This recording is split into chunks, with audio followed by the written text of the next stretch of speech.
Good afternoon, my villagers. How's everyone in the village today?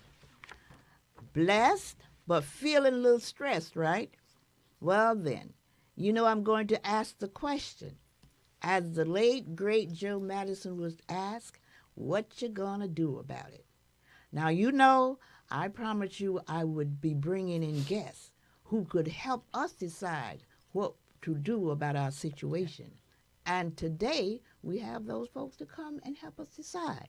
But right now, I want to thank my team. Sheila, our producer, Juanita, our advisor, Elijah, Helene, Chastity, and Chloe, our promo crew. And, of course, Norm, our engineer, and my co-host, Queen Rose Moore.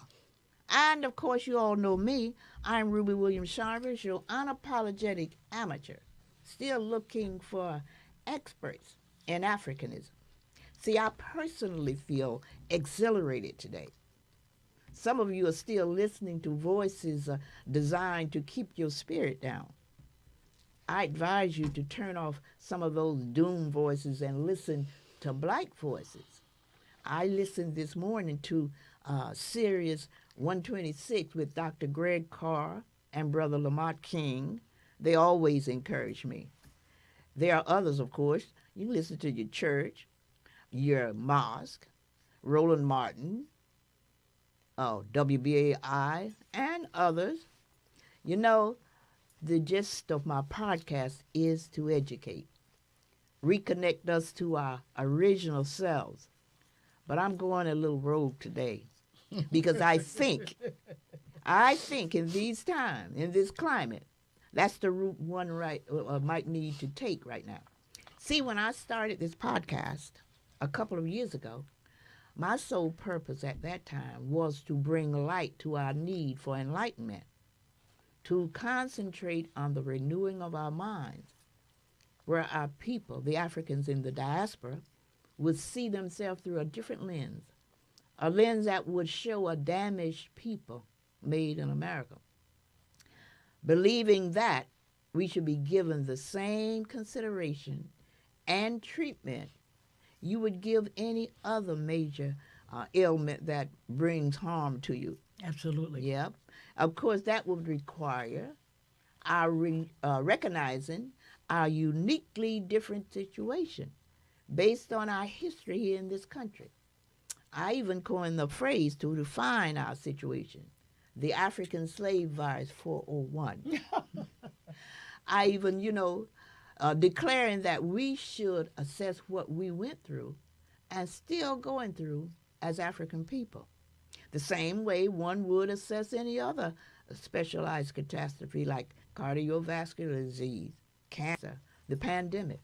You wouldn't just assume anyone would be qualified to deal with these maladies. Mm-hmm. Likewise, what we went through, in my opinion, was more devastating, more lethal, more lasting than any other catastrophe. So why would we expect the same level of concentration to deal with our situation? Now you may say, other groups have had major catastrophes, and they are doing okay. Our friends the Jews with the Holocaust, our friends the Japanese, the internment, mm-hmm. our friends the Indians mm-hmm. with genocide.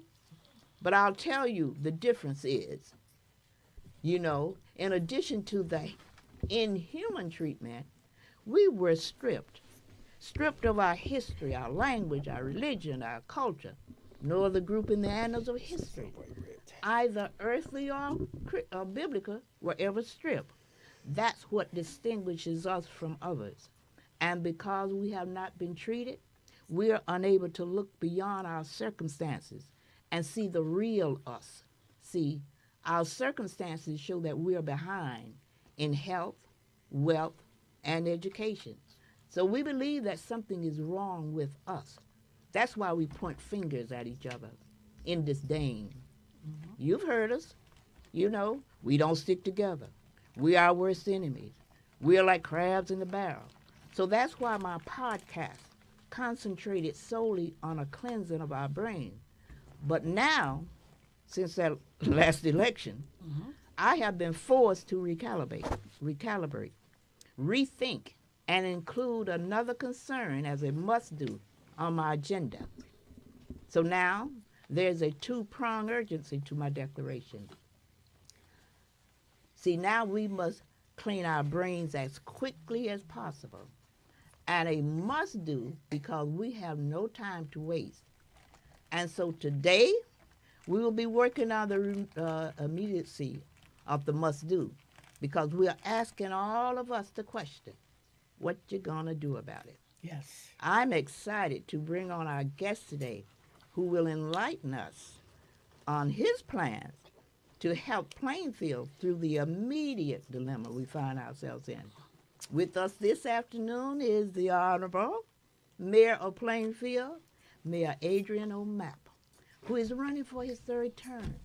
Now, the election is tomorrow, so we're going to just allow the mayor to talk about what he feels necessary for us to know and why he feels Plainfield should vote for him again. Mayor, we're just so pleased to have you here. Yes, we are. Well, thank you for having me. Yes. We're very honored to have you. Welcome. Yes, we're going to have my co-host, Miss Rosemore, Queen Rosemore. We all have dressed ourselves that way. I'm telling you, your bio is so lengthy. I just want to say up front, congratulations for the job that you've done so far. I know there's been many challenges. It is not easy. Plainfield becoming a more and more progressively multicultural place. We want to thank you for the job that you've done thus far. I'm just going to name a couple of things. I understand you have done a lot of work at the Center of Excellence, the Rushmore Complex, Recreation Reimagined, Safe Streets, and we again thank you for our children being able to have safe streets to dwell in, and all the events that have happened throughout the cities throughout the city over the years, like the concerts in the park, and we thank you very much. The parade, everybody looks forward to. Can I just cut you off for a second? Sure. We're going to let our mayor explain his Okay. desires of what he would need us to know. Okay. He's been here around a while. He wants us to know what he plans to do and everything. Okay. It's just so much I there. know. You know, I just want again, we want to welcome you and we want to say thank you. And I'm going to turn it over to you so that you can fill us in on everything that you'd like for us to know. Be in the campaign tomorrow. Are you excited? I'm excited, and certainly I am looking forward to tomorrow's election. And I want to thank you for having me.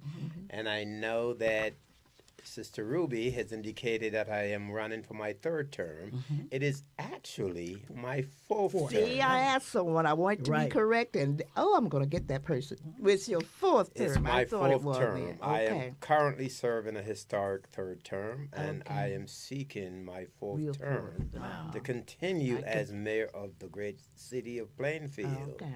And I want to do that because we have done so much over the last 12 years, and we have brought the city from what I describe as a dark place to a place where we could all enjoy the playing field that we see today. It's been transformative. And I want to say that the things that are in the pipeline are so exciting that I need to continue as mayor of the city of Plainfield. And why do I say that? We have brought in close to $2 billion of economic reinvestment in our city. Investment that decades ago we were not able to get because we had a stigma attached to our city that was negative. And we've been able to transform the reputation of Plainfield.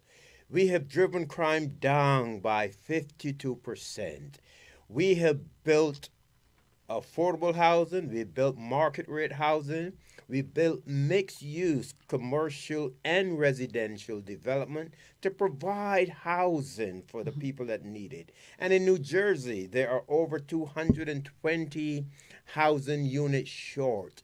And although Plainfield has always provided affordable housing, there are still people who need decent quality housing. And so, what are we going to do to help meet that need? We are building 218 affordable housing units behind what used to be known as the YMCA. And you will be able to move into a studio for as low as $600. These units will be completely affordable. But not only that, there has been a request for home ownership. And home ownership is extremely important. That's how we get to own a piece of the American pie, fulfill dreams, create generational wealth. And so what we have done is we've partnered with 3 minority developers to build 14 townhomes right down the street from City Hall. We've also partnered with another developer to build single family and 2-family homes for sale. And these are going to be affordable. And the reason why they are going to be affordable, as we know, most home ownership is based on dual income, spouses, or parent and child, or siblings.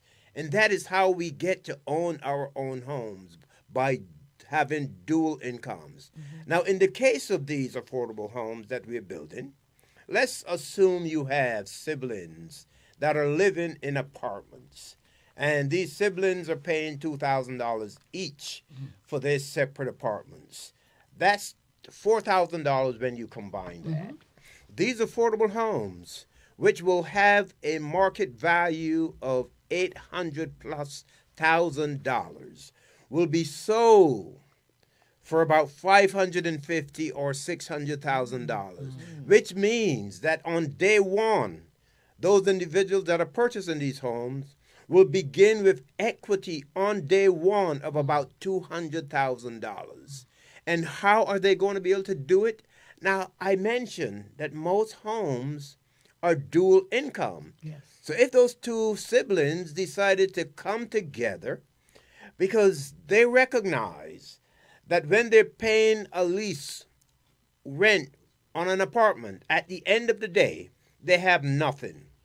But if they pool their resources and purchase one of these homes for $550,000 or $600,000, they have equity from day one of $600,000 of $200,000, and we're making it affordable because we're providing $30,000 of down payment assistance. That is money that they don't have to pay back. It's a grant. And when you combine insurance, mortgage, and taxes are going to be easy on these new homeowners because we're providing them with a pilot for 10 years, which means they will know exactly how much they have to pay in taxes in 10 years. And so taxes, insurance, and mortgage will range from $3,500 to $4,000, which means those 2 siblings that are combining their rent payments to pay that mortgage will be creating generational wealth that they can pass down to a family member.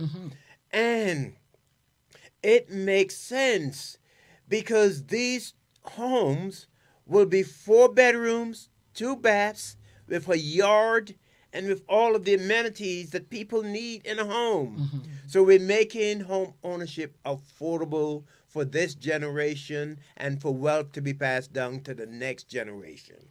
But we're also transforming our recreational spaces. The Recreational Center of Excellence, where it will be the largest investment in recreation in the city's history, which will have a competition-sized pool, a basketball court, an indoor track. It will also have a golf simulator. It will have classroom. It will have arts and culture.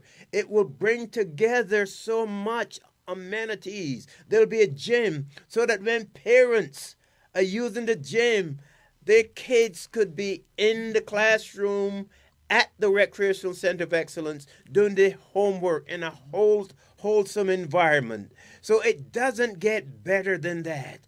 But when we move on from there, from the Recreational Center of Excellence, which is going to be transformative, and we go down to the West End at the corner of Rushmore and West 3rd Street, we are transforming what used to be simply called Rushmore Park into an aquatics facility where we are building a brand new pool, a competition-sized pool. We're building a new facility, a new structure that will have showers and locker rooms and bathrooms. We're also building the bleachers. But the icing on the cake is that there will be a spray pad, a spray park, where the entire family can have an experience from a baby to an active older adult. And this is going to be such a great asset for the entire city of Plainfield. It's going to pull people in from neighboring towns. And so we're talking about true transformation. We have changed all of our parks. And if that is not enough, here's what we're also doing. We all remember the pandemic. It wasn't too long ago. Right. When we had a loss in academic learning because so many kids did not have access to the internet. And so we have assembled grant funding. And so far, we've probably spent about $7 million putting high-speed internet in every city building, every city park, at the pedestrian plaza. And this will be completed, this second phase, because we've already laid the fiber. And this second phase, where there will be internet in all of our parks, all of our playgrounds, city buildings, that part will be completed by September. And then we go to phase 3, a very important phase, which is when we will have free high-speed internet in every home across the entire city of Plainfield. So those kids who were not able to access the internet during COVID would not have to worry. Families who can't afford that Verizon or Comcast bill on a monthly basis would have nothing to worry about because it's going to be free and it's going to be equal to or better than Comcast and Verizon. It's going to be 5G, and this will be in every home. But one of the great features of this high-speed internet that we are doing in parks and playgrounds is that it will have a weapons detection system. So it also enhances public safety. And so if someone walks into one of our concerts with a weapon, it will be detected. And so these are just some of the many things that are happening across the city. And I can go on and on because there's so much to talk about. Well, that's what we want to hear. We want to hear exactly what you have planned. And I was going to ask you the one question, though, since we all, we hear now that politics is local. All politics is local. And I just want you to explain to us, in light of the federal, what's going on in our federal government now, how does your local politics offset some of the stuff that's going on here? I can't even name it anymore. I just came in today and heard some real major stuff going on that's just not, unprecedented, and it might affect us locally. How can local politics ward off some of the things that seem to be taken away from us, like Trump insurance and Social Security and all that kind of stuff? What would we do? What would a local person do to help the community in those? And you're absolutely right about that. And it was the late Tip O'Neill who said that all politics are local. And that is very true. Yes, it is. And it is important for us as local leaders to have relationships beyond Plainfield. It is important for us to have relationships at the county, at the state and at the federal level so that we can access or have access to resources. The reason we were able to do high-speed internet is because through relationships we've been able to secure grant funds to the city of Plainfield. And so we have to maintain very close ties with our local elected officials because, excuse me, we know that we are under attack. Right. This is a nation of immigrants, but we seem to forget that. And Mayor Raz Baraka, who is running for governor, Right. his father Amiri had a saying that if we all went back to where we came from, the airports would be very crowded. Right. And so what you see going on in Washington, the attacks on the immigrant community, you see what's happening in California, where the president has called in the National Guard and has the Marines on standby. You don't do that to your own people. Right. But this is what we're faced with. And the threat of losing Medicare and Medicaid, where about 16 million people will be removed and wouldn't have access to that, means that we have to have those relationships with our other elected officials so that together as one, Yeah. we could beat or blow that trumpet and make sure that everyone at every level of government know that at the local level, we are not just sitting and just waiting for anything to happen to us, but that we will be proactive, which is why when Mayor Raz Baraka was falsely arrested a few weeks ago, I was one of the first to be down there, making sure that I was present to provide him with support. That's an interesting reservation you just made because I was going to ask you about that. Now, you're a mayor, he's a mayor, and we see what's happening now coming in on our people like that. Right. And when that happened to the mayor of Newark, one of the biggest cities in New Jersey, I wonder what you other guys was thinking. You know, but it seems to me that that is when we got to start thinking outside of the box. When that happened to the mayor, I read up where he must have gotten 18,000 votes, 77 or 88% of the population.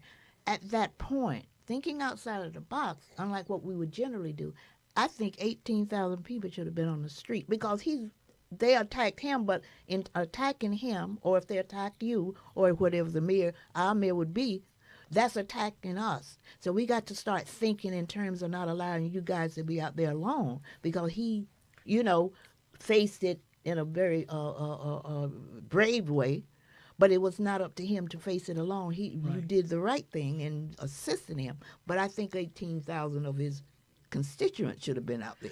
And you're right, which is why leadership matters. Right. And unlike me showing up on the ground there and speaking out to the crowd that had assembled and posting a lengthy piece in support of a fellow mayor, which is what we should do. Right. I have to say that my opponent spoke out against the mayor of Newark for taking a stance against the unconstitutional acts of this current administration in Washington.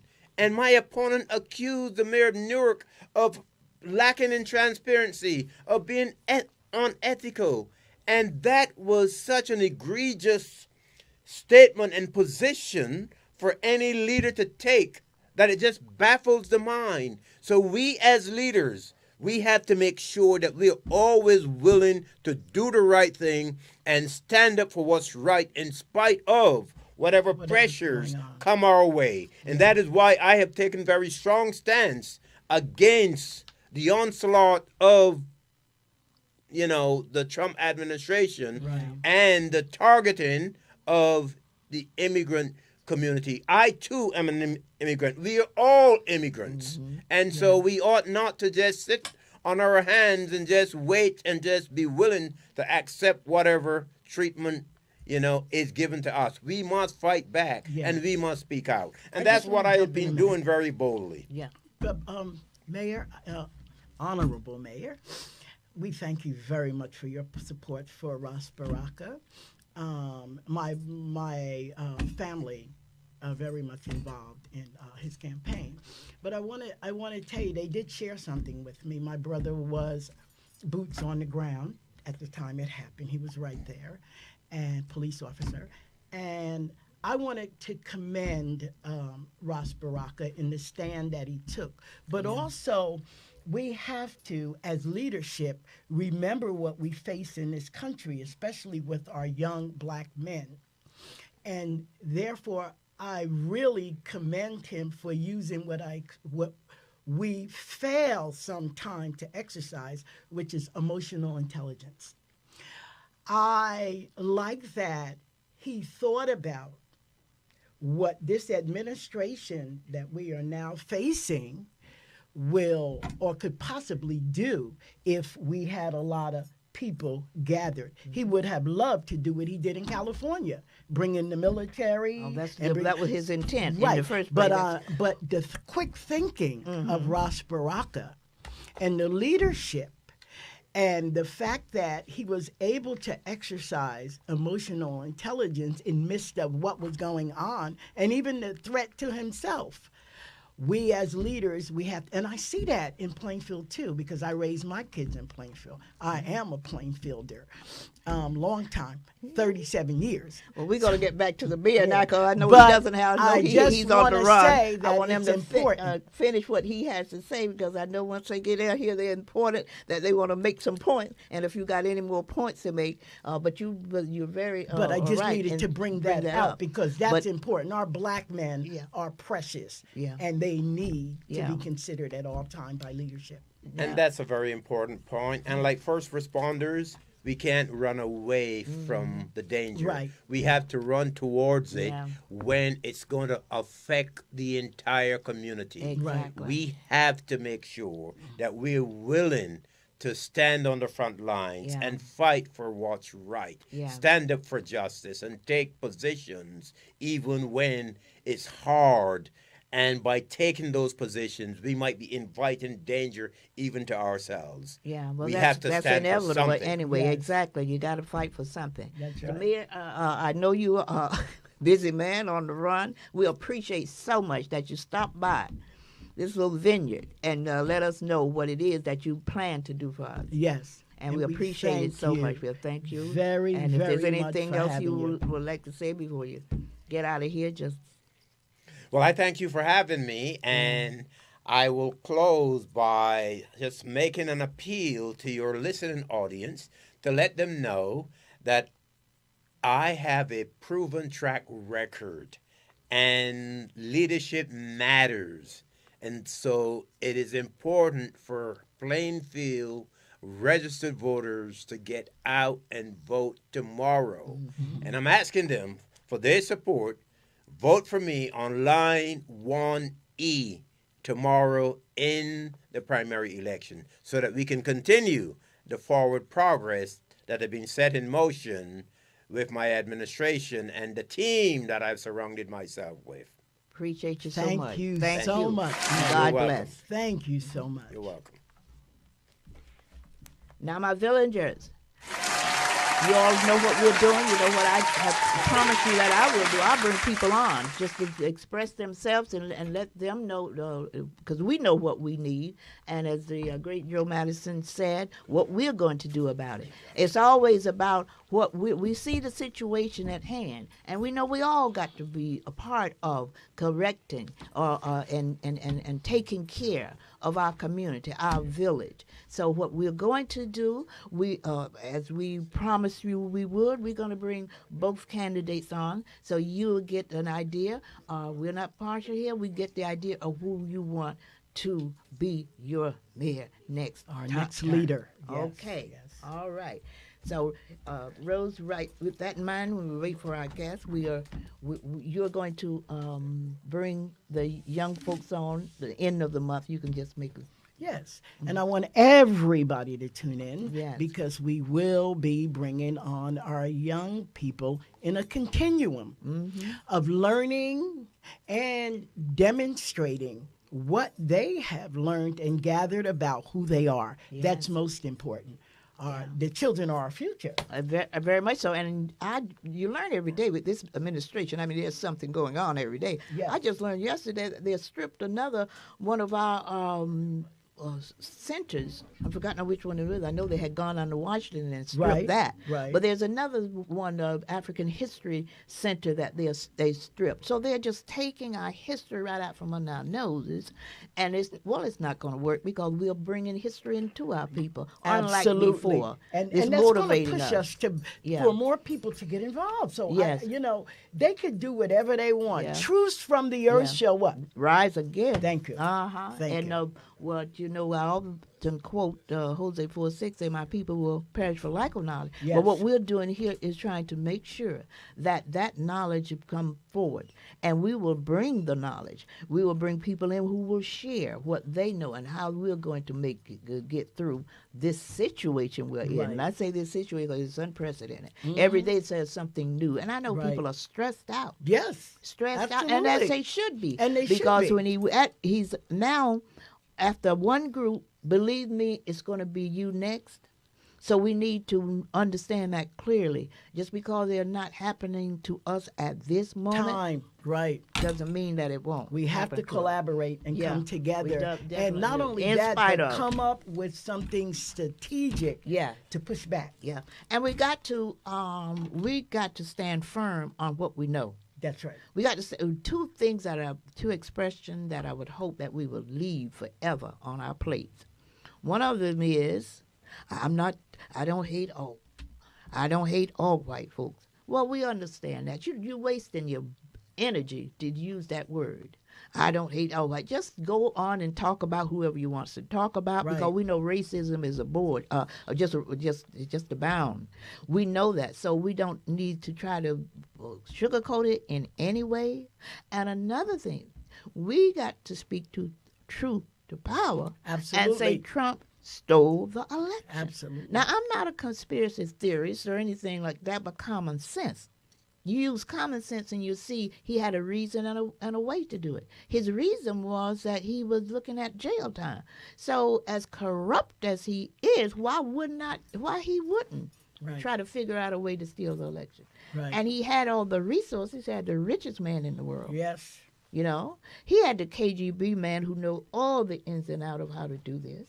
He had the most racist folks in the world.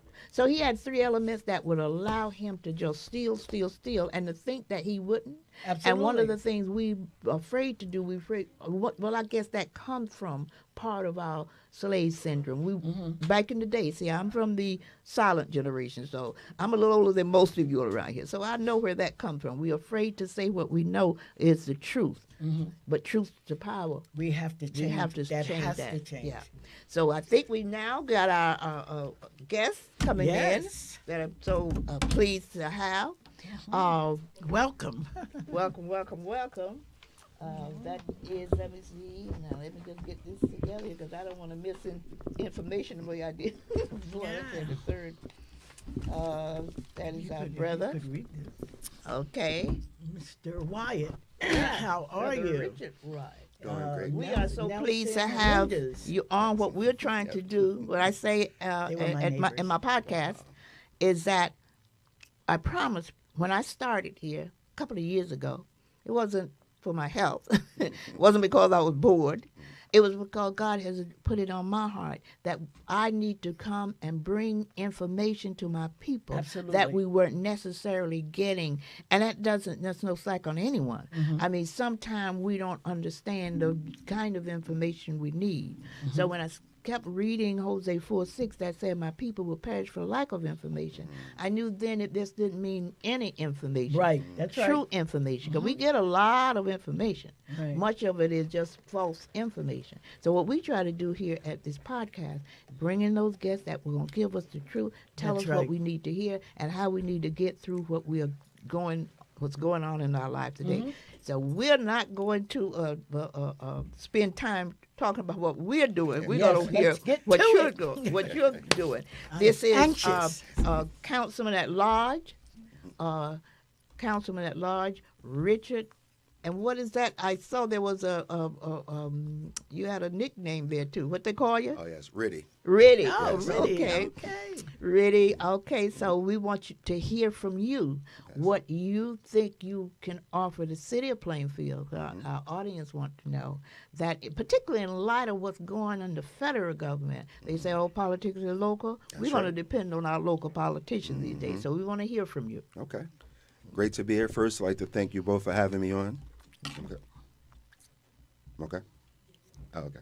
First, I'd like to thank you both for having me on. For all of your viewers and listeners, thank you for joining us this afternoon. I'm Councilman Richard Wyatt, at large, 2nd and 3rd Wards. Born and raised right here in the city of Plainfield. Was born at Millenburg Hospital, which is now, the Randolph Apartments. Yes. Yes, I went through the Plainfield public school system, K through 12. Graduated from Plainfield High School in 2004. Went to Morgan State University. Graduated from Delaware State University. Felt obligated to return to the place I call home and make it better for those who come behind me. So I fully believe in lifting as I climb, and that's what I've been doing. Wonderful. Came back to city of Plainfield. I had my first son.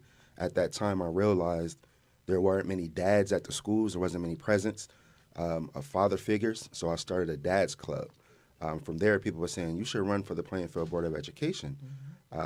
So ran for the Plainfield Board of Education, served 2 terms there, was the board president for 2 years. 2021, people were saying, you should run for mayor in our city. So I ran for mayor, came up 269 votes short. At that time, there were 4 people running. I was outspent 14-1. So many people looked and said, this young guy with no money was almost close to winning. And what I learned from that is people were still yearning for change. So many of times people, they give up, but I didn't give up because I know that so many people in the city desire a change. And when you speak to the community, I'm a leader that listens. So I said, you know what, I'm going to roll up my sleeves and run for city council. Been on the city council now for 3 years, going into my 4th year, and here I am running for mayor in the city of Plainfield once again. Very impressive. Okay. Now, you did mention, you say you looking for change. In what way? What we want to hear is what way you would be different from What's going the on? Okay, so what's currently been going on, as you all know, the current mayor has been in office for 12 years and seeking another term, which is 16 years. And sometimes people, does he have resources?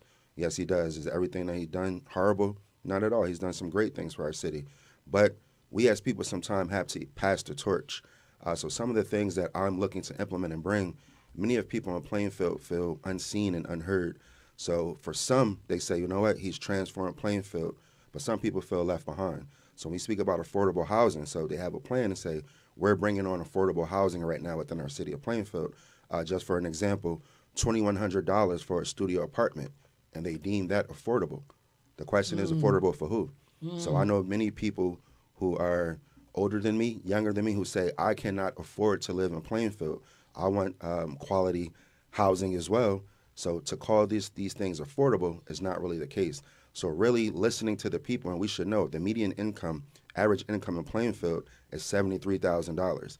So they put forth another program and said, hey, we want to bring in, build houses for the city. So they have the small lots, substandard lots.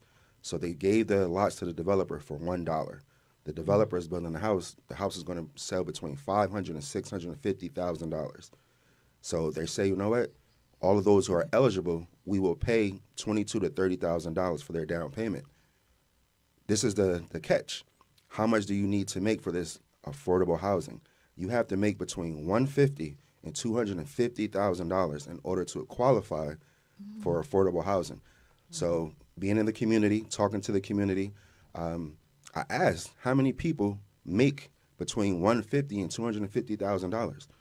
So some people, of course, they do, but how many in Plainfield? The majority do not make that. So it's like we continue to build housing and attract people from out of town, but what are we doing for the residents here in Plainfield? So my leadership will be always putting the people in Plainfield first. Every decision that we make, we have to consider everybody that's here because too many people feel left behind. Another plan as well is our downtown needs to be completely revitalized, right? So we have a very diverse city, diverse community, and our downtown doesn't reflect that.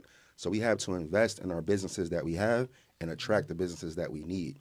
I'm sure that we all know people that can cook, right? Some people cook, Yeah, they may some sell can, dinners. some can't. Yeah. I I can't. can. You can. I definitely can. We all Southerners, we Yeah. can. Yes, yeah. And West Indian, I can. Yeah. But we know people who are entrepreneurs. So I was using an example of people that can cook, but they may be lacking the business acumen.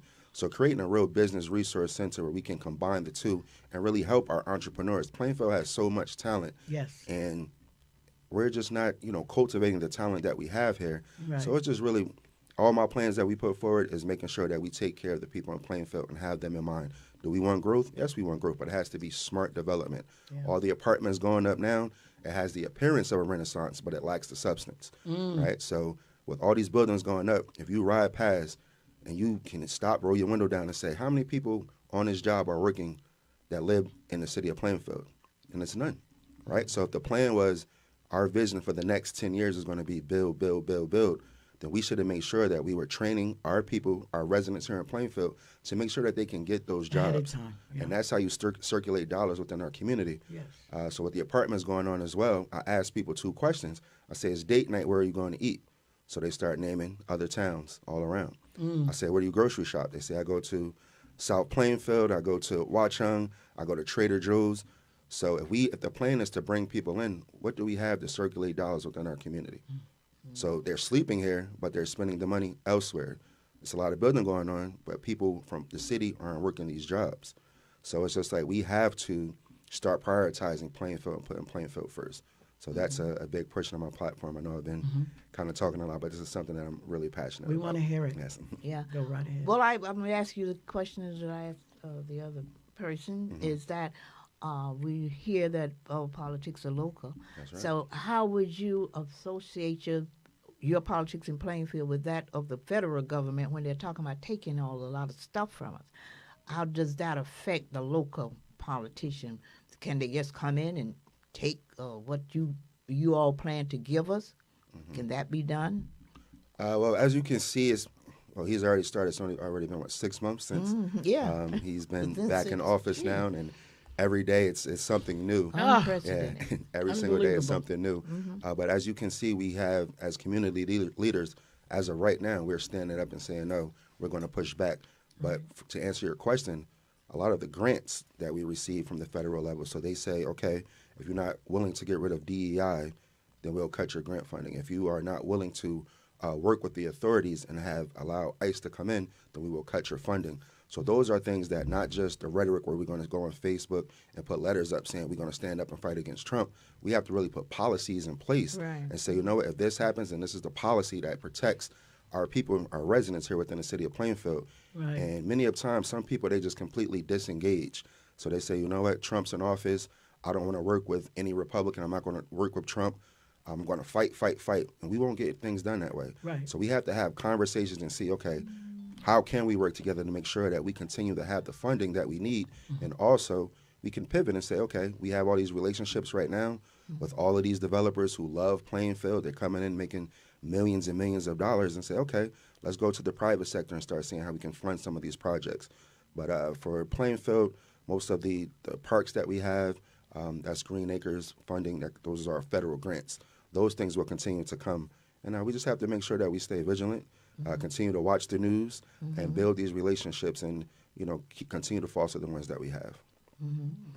Now, I did hear that you have a youngster, right?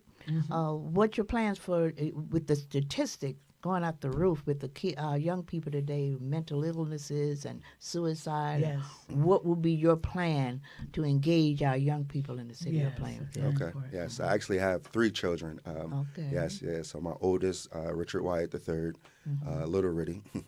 He's in the 10th grade. He's 15 years old. My son Ryan, he's in middle school. He's in 6th grade, 12. And my daughter Raina, she's at Cook School. She's 10 years old. And that's a great question that you ask as well. I have a mentor program called Swag Academy, Scholars with the Goal.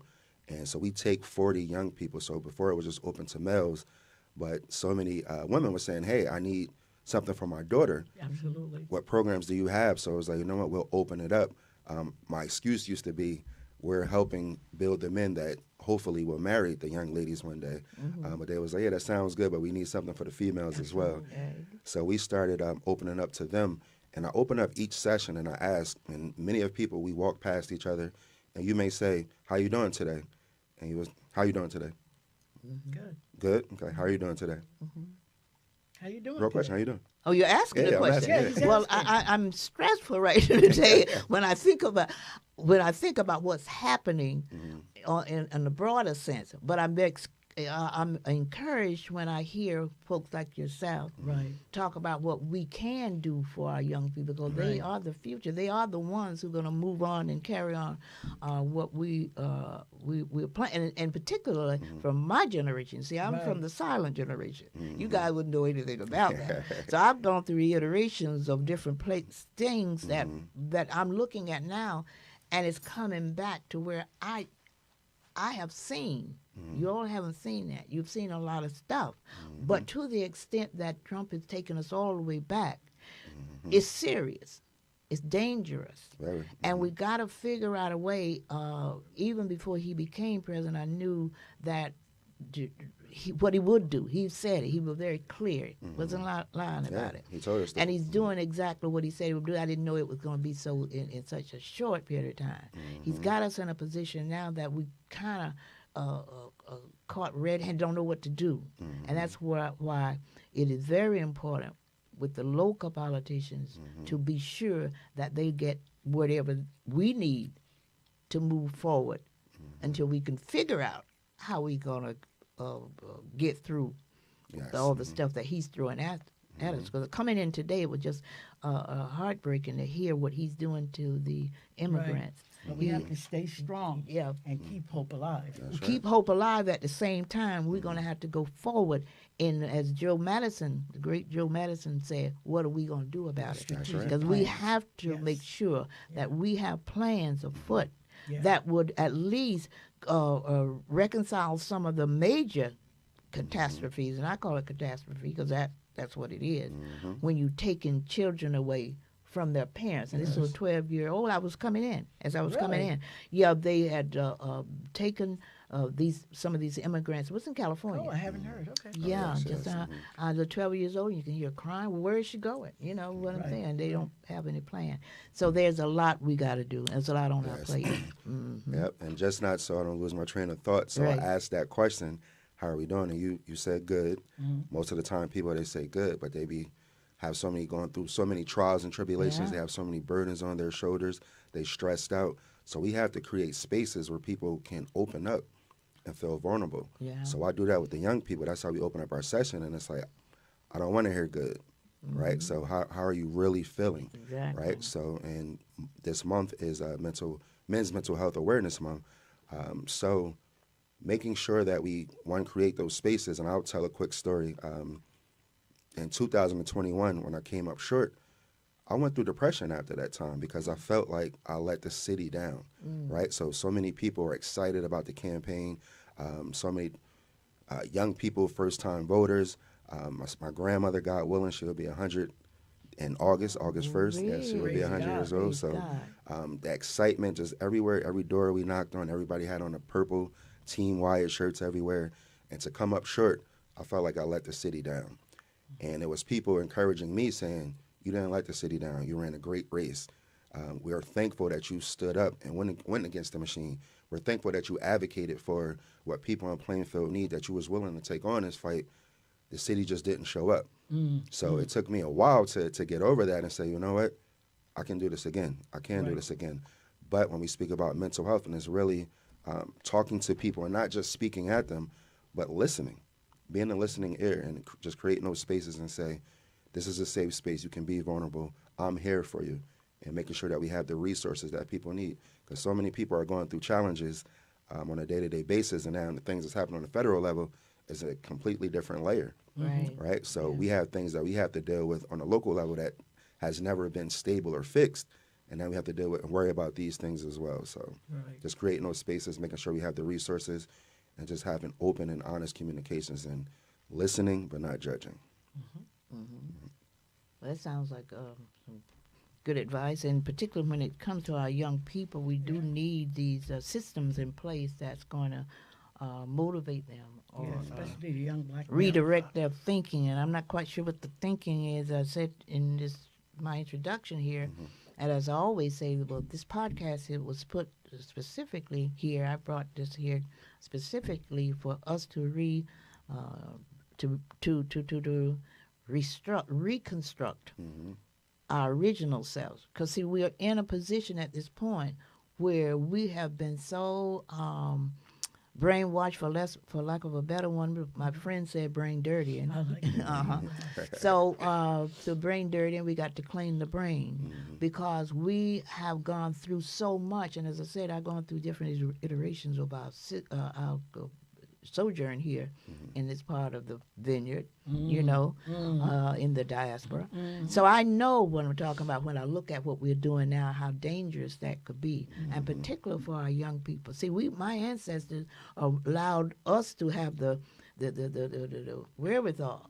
They left the blueprint for us. That's right. So we got to leave the blueprint. But when you get hit with something like Trump, it just throws you all off base. And you don't know what it is you should do next. But what you do know, you got to do something. So when we bring folks in, I like to hear the at least their intent, and whatever the intent is, we are certainly going to be behind it because we realize in these times we can't be separate. We just have to put the fingers and toes together. I'm 10 toes down. So we got to remember that and always support. I'm supporting whomever. I really am. I'm not partial in this regard. I just appreciate the fact that both of you can come into this space, tell us what you plan to do for us. That just tenders my heart because we all are going through stress. Every day you get up, and I suggest to my people, my villagers, I call them my villagers, I know we're going through some serious stuff. And I said to them, when I bring people in, that's for reasons that's going to help elevate them. That's going to help release this tension that we have in these trying times. And they are very trying times today. So I want you to continue, because I don't want to take your space. You continue to tell us what you need us to know as Plainfielders. That forward thinking, because I think that's very, very necessary at a time like this. Yes, it definitely is. And I know you're familiar with the griots, right? So it's important for the younger generations to sit down with our elders and listen to the wisdom and experience that they have, right? So, and yes, I don't call myself a politician, but I usually say I'm a scientist. It's a science to it. However, many times people get power and they're like, this power is just for me. We should be grooming people. We should have a pipeline of people that are coming behind us within our city and saying, you know what, this is a leader. We're going to make sure that we groom them, give them the resources that they need. Absolutely. But it's important to sit down, and you have so much wisdom and experience that you can just enlighten me on. And so we have to make sure that we do more of that as well. That is so important. Yeah, that is so important. That's very important. And just creating a pipeline of leaders. So great leaders create more leaders, right? So, and for me, the running for office and running against the machine and running against the incumbent, and 12 years he's been in office, and he's asking for another 16 years. And it's like, you don't have to be the guy, right? So if you are a great leader, you should have been grooming other people and saying, even if it's not me, it should have been somebody else. 31 years he's been serving as an elected official, and I thank him for that. I truly thank him for that. But there comes a time where we have to pass the torch. Yes. Now, you're a councilman at large, right? What areas are you? Second and third ward. Second and third. Well, what exactly? Give us an idea. What do you do in that capacity? Okay, yeah. So in that capacity, we have city council meeting once a month. So we get the agenda, and we go over the agenda. We talk to our constituents. If anybody has an issue in not just the second and third wards within Plainfield, they reach out to their council members. So via email, it can be, hey, there's too much speeding going on. Can you do a test for speed bumps, stop signs? So whatever legislation, an important thing that I put forth in January was rent control, right? So quick story on Front Street, somebody had reached out and they said they're trying to go increase my rent by $500. That's a lot. When I renew my lease. So I said $500 for the year. They said $500 a month. So we looked at that and I said, it can't be true. Received another phone call. So I reached directly out to the property managers, and they say, yeah, it's a lot of building going on in Plainfield. So if people are willing to pay the market rate, we are realizing that we're losing out on money. So we're going to increase our rents to protect our bottom line. So as a member of the governing body, I said, well, we have to protect our people. So I put forth a plan called rent control. January, this was in January, wrote out the legislation, put that forward. It was blocked by this current administration because they said they didn't want rent control at the time. But those are the type of things that council people do. They listen to their constituents, put forth legislation, or any issues or concerns that people may have. They try to get them solved as soon as possible. Okay. Let me ask my question on education. Like, do you have any ideas in addition to what you told us, which is great, fresh ideas, creative ideas in bringing forth people behind you, like you were saying, like train some sort of training program, because our young people know very little about politics. That's And I because think they that don't was have great what he said. civic anymore. I understand, right? That comes with the when I was coming through. At least I had a little civic. Didn't learn a whole lot, but Yeah. at least you You kind knew of got an something. idea. Right. Are you familiar with John Campbell and Wilma Campbell? Yes, I am. You know, do you see any way to work with them to possibly orchestrate some ideas moving forward? Because you're full of great, fresh ideas. I gotta say that. Yes, I'm willing to work with everybody. I've worked with them over the probably 12 years. Yeah. Because they've been in a long time too. Yes. And fresh blood is good.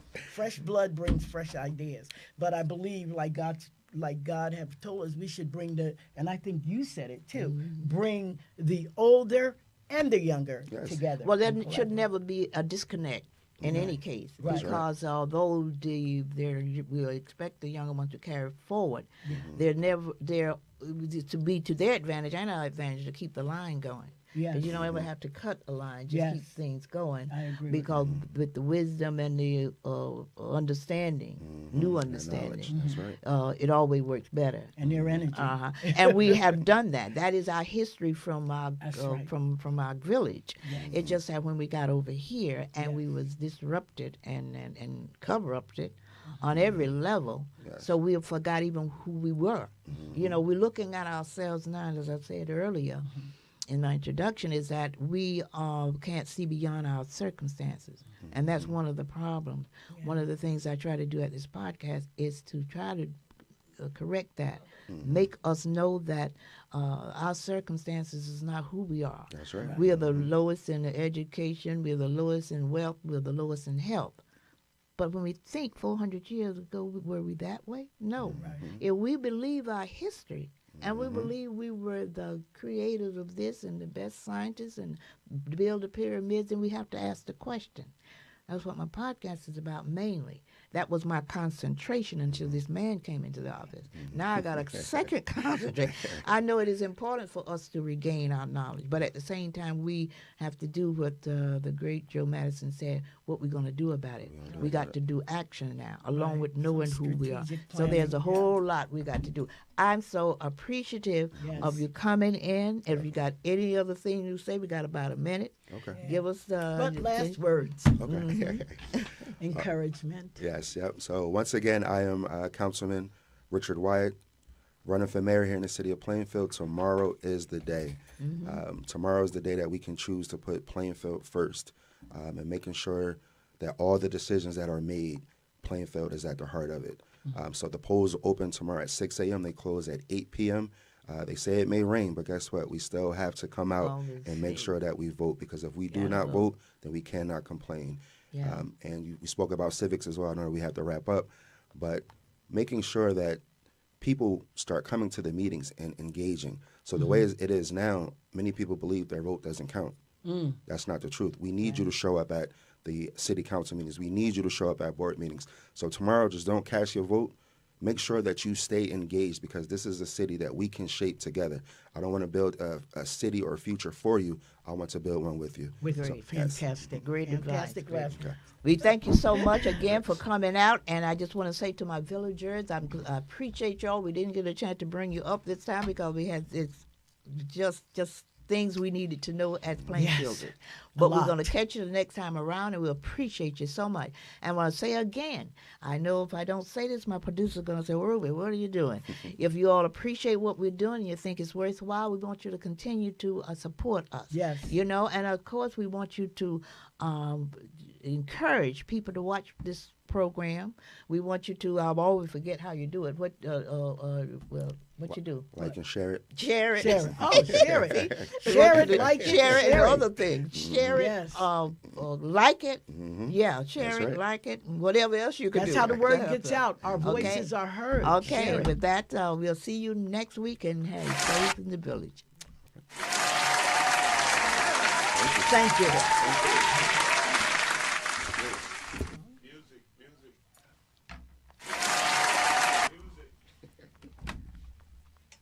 Wait just a minute. Now, you know we don't know what we're doing. See, this goes to the music. I tapped it. No, but you're supposed to put it up like that. So now I know where it is.